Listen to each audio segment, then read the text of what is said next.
with me. My goodness, Leslie, this is your moment. I'm coming. Oh my god, that movie looks like complete trash.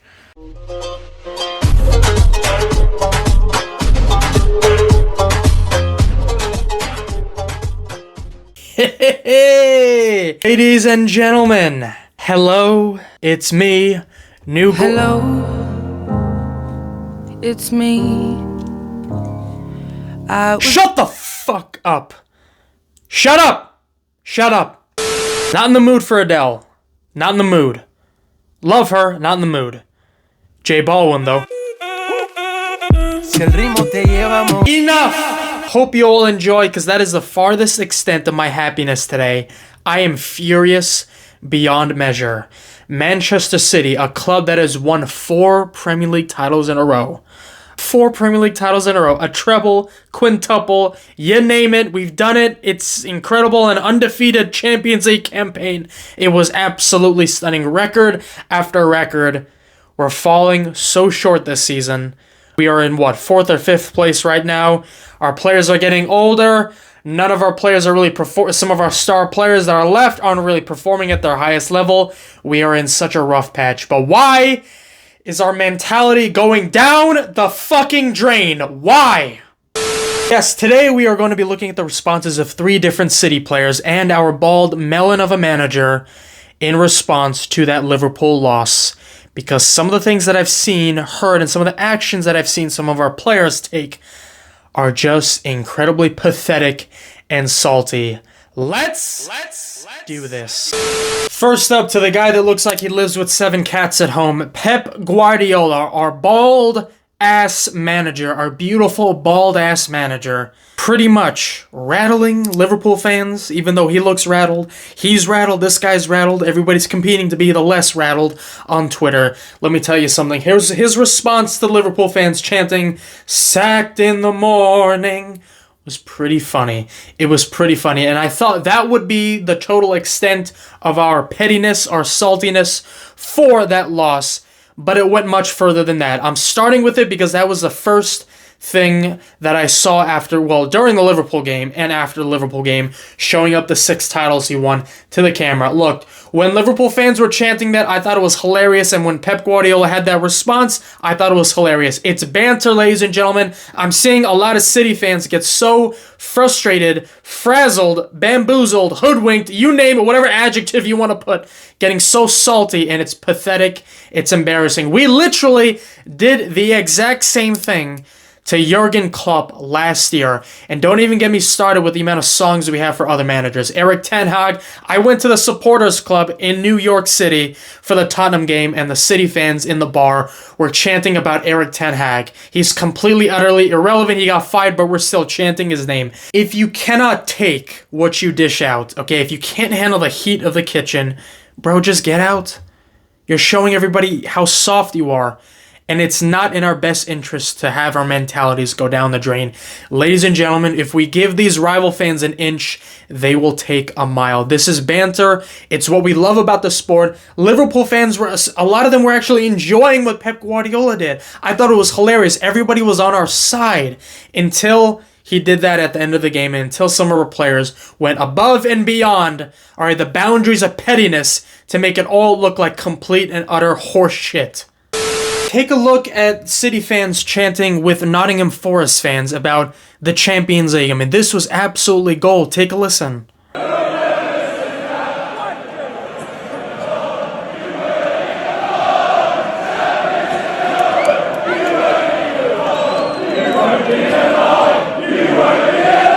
For God's sakes, it's part of the game. It's part of the game. Banter is part of the game. You should be able to take it. All right, we're men. We shouldn't be this soft and this petty and this embarrassing.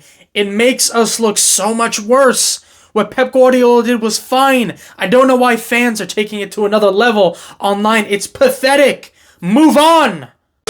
And next, ladies and gentlemen, we have a pretty strange interview by Ruben Dias from a Norwegian former professional football player named Jan Aj. I cannot pronounce his last name, starts with an F, but he is a very, very lovely person. And the interview and the responses by Ruben Dias came across incredibly hostile right from the get-go. Let's react to it. At City at the moment, 7 games, 6 losses. What's your analysis on the situation? Well, our analysis is easy right now. We have Nottingham, we want to win, and that's what's on our mind. Why don't you think it happened? Sorry? Why do you think you don't win football games at the moment? Like I said to you, the only thing in our minds right now is that we want to win against Nottingham. Today the team showed a lot of character. Obviously, the moment, not easy to come here. Always a difficult stadium to visit. And the team showed a lot of character. So Nottingham is on our mind now. How do you as players, internal, take responsibility? How do you talk to each other? Do you do meetings? How do you do that? You know that you're talking to one of the players of one of the teams in the world that has won the most in the recent years. So maybe have a think about that and be sure that we know how to deal with it.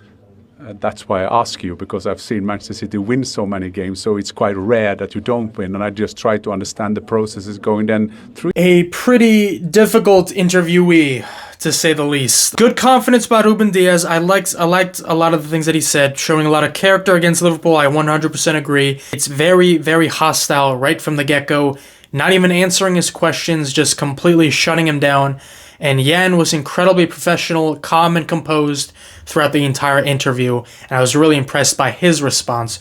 Ruben Dias, I'm seeing a lot of City fans praising his mentality, praising everything that he said. Oh, it was sensational, bowing down to him. This is captain material. I understand a part of that. You have to think and look at things with an unbiased eye sometimes. And for me, looking at this interview and seeing Ruben Dias come across pretty hostile, not answering questions, right, being a little bit arrogant, if you ask me. You're talking to one of the best teams ever. You know what? You're talking to one of the best teams and the most dominant teams in the last couple of years, right? So then show me. Then show me. A lot of talking in the last couple of weeks. Show me. San fucking Marino was a better team than Manchester City in November. I get that you're angry and you are 100% captain material and you are on the trajectory of being the best defender that this club has ever seen. He is on that trajectory, ladies and gentlemen. I love Ruben Dias. Just came back from injury. He will get to that level this season. He will show everybody else why he's been one of the best center halves on planet Earth for the last couple of years. This was a strange way of showing leadership. What this is ultimately showing me is that all the responses from rival fans, all the pressure, everything is getting to you a little bit from this interview. That's what I'm seeing. If I was a neutral fan looking at this, seeing this interview, I'm looking at Ruben Dias and saying, oh, this guy's a little bit flustered. He's not confident. He looks pretty angry. Jan is such a lovely guy. He's such a lovely guy. This is one of the few guys that says good things about Manchester City, about our players, about Rodri, Erling Haaland. He defends Erling Haaland like crazy. Why the hostility to him? Apparently, Stefan Ortega made some headlines by his response on the sacked in the morning chants by Liverpool fans at Anfield. And this tweet from City Extra says, and I quote, Stefan Ortega on the sacked in the morning chants towards Pep Guardiola. He said, and I quote, someone told me before that this area, Liverpool, is probably not the best part in the UK. I think the manager reacted really well. And this Liverpool fan tweeted this response. I thought it was pretty interesting. He says, and I quote, imagine a Liverpool player said this about Manchester. Stefan Ortega is clearly a piece of shit. We are not the best part in the UK, in quotes. I assume he will be getting suspended for this. He best hope he doesn't bump into a Scouser in his free time. Scum. You never want to disrespect the city or say anything about the city. It's going to look like I'm, defending what he's saying. I'm not. I really don't know what he meant by this. It's a little bit vague in my opinion. But you never want to talk about the city under any circumstances unless it's in a positive light. Violence against Stefan Ortega, calling him a scum and all that. I understand the frustration and the anger. It's justified. But this response is way too far. Let's not blow this out of proportion. There is no Liverpool fan on planet Earth with sound mind and body who thinks Pep Guardiola is going to get fucking sacked. Are not the best part in the UK. Not the best part. Why would you even say something like that? Most of the people in Manchester and around Liverpool are working class people. All right, they're honest working class people trying to get by, just going to see a game with their loved ones, with their friends, with their mates. It's just banter at the end of the day. Sacked in the morning, it's just banter. This is how the English do it. It's not a bad part of the UK. Every single fan base does this. This is so incredibly pathetic. Our mentality is so fucking fragile. And now, ladies and gentlemen, we are going to end with the most egregious part of this, in my opinion. The one that pissed me off the most. Phil Foden. Yes, the reigning PFA Player of the Year reposted his trophy from last season on his Instagram story, as well as the incredible trophy haul that he's had at Manchester City during his time. I love Phil Foden. I really, really, really love Phil Foden. He is one of the most gifted football players I have seen play for Manchester City in a long, long time. I bought last season's home jersey, with one player in mind. I had Phil Foden on the back because I knew he would have a monster of a season, and he did. He scores that goal in the top left-hand corner 3 or 4 or 5 times last season against Real Madrid, against West Ham, against Manchester United. He was one of the best players on planet Earth last year. This response is pathetically weak, in my opinion. Bukayo Saka has 5 goals and 10 assists in 12 or 13 Premier League games this season. Cole Palmer has 8 goals and 6 assists in 13 Premier League games this season. In 10 Premier League games, ladies and gentlemen, Phil Foden has 1 assist and 0 goals. Rodri is out. Kevin De Bruyne is not fit to play. Thought you were going to be the one to control the games, to dictate the tempo of the games, to be the creative spark that we need in our midfield, to be the leader that we didn't have on the pitch. You're not that guy this season. Arsenal fans, Chelsea fans are completely annihilating Phil Foden on Twitter, and they have every right to do it. You know why? If Saka or Palmer had 0 goals and 1 assist in 10 or 13 Premier League games, they would get crucified. Phil Foden is putting up PFA Player of the Year awards from an irrelevant season in the past. I don't give a damn about the past. I don't give a damn. He's doing, remember, ladies and gentlemen, he's doing all of this with zero pressure from the media. Phil Foden has 0 pressure from the media. Nothing. Nobody's talking about it. The reigning PFA Player of the Year, the best player in the Premier League. He was last season. He was. This guy was tearing up the Santiago Bernabeu. He couldn't do anything against Liverpool the other day. Unless we're playing Slovan Bratislava, we can't have Phil Foden be the man of the match of a game.